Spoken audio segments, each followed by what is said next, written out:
Alright, what's up everyone, Duquesne23 here, and today I'm coming to you with the wireless Xbox One Play and Charge controller that I got over at GameStop. So let's go ahead and start unboxing this and see what's inside and do a little first impressions. So here, grab these scissors. Typical little plastic thing that's screwing up. Trying to open it.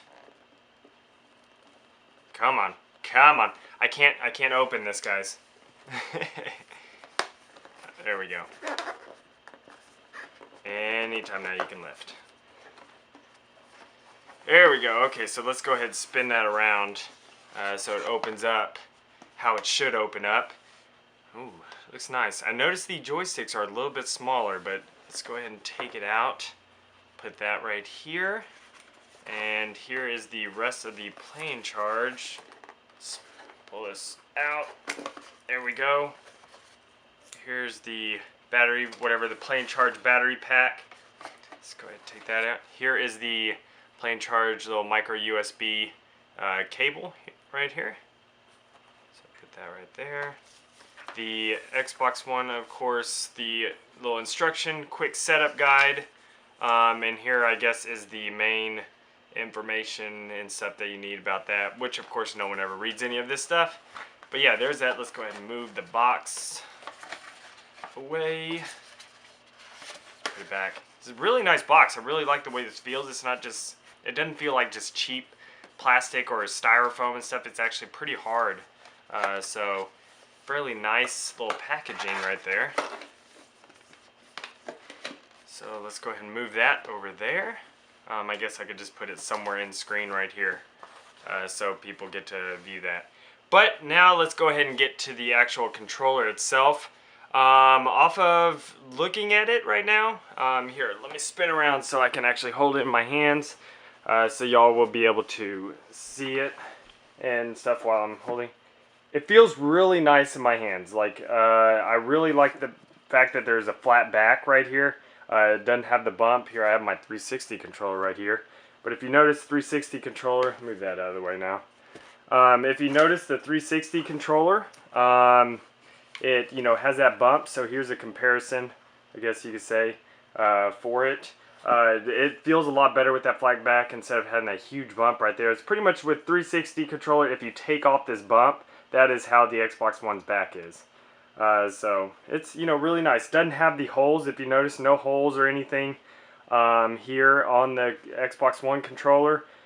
So you don't have to worry about feeling those holes while you're playing. It's completely smooth, just has that typical that little line right there. You can barely even feel it, but it has that typical line, just so I guess if they need to open up the controller for some reason.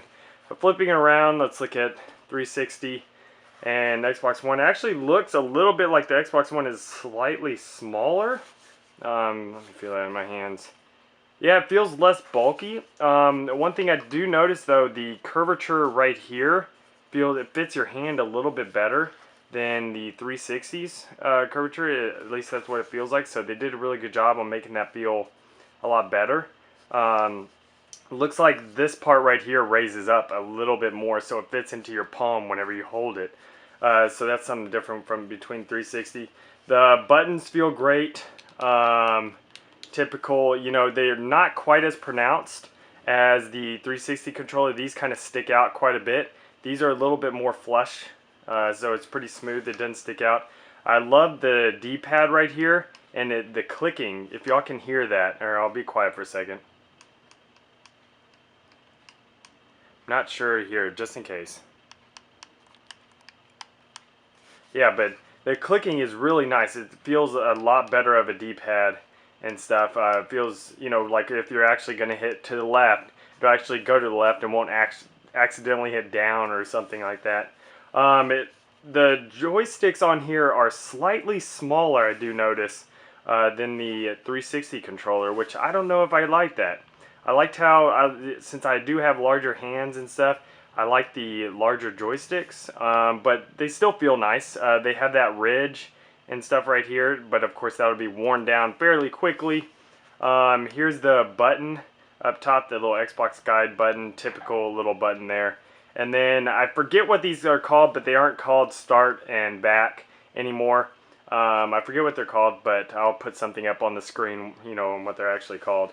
But the bumpers feel like bumpers, and the triggers, of course, feel like triggers. They feel practically the same. It does look like, though, the triggers do curve upwards a little bit more than on the 360 controller.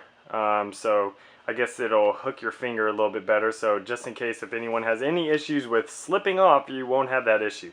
But also remember, guys, the triggers do have the little rumble feedback and everything in it. So that's pretty exciting. Can't wait to try that one out. But so far, I really enjoy it. There's a typical plug-in connection. There's a micro USB connection in the back.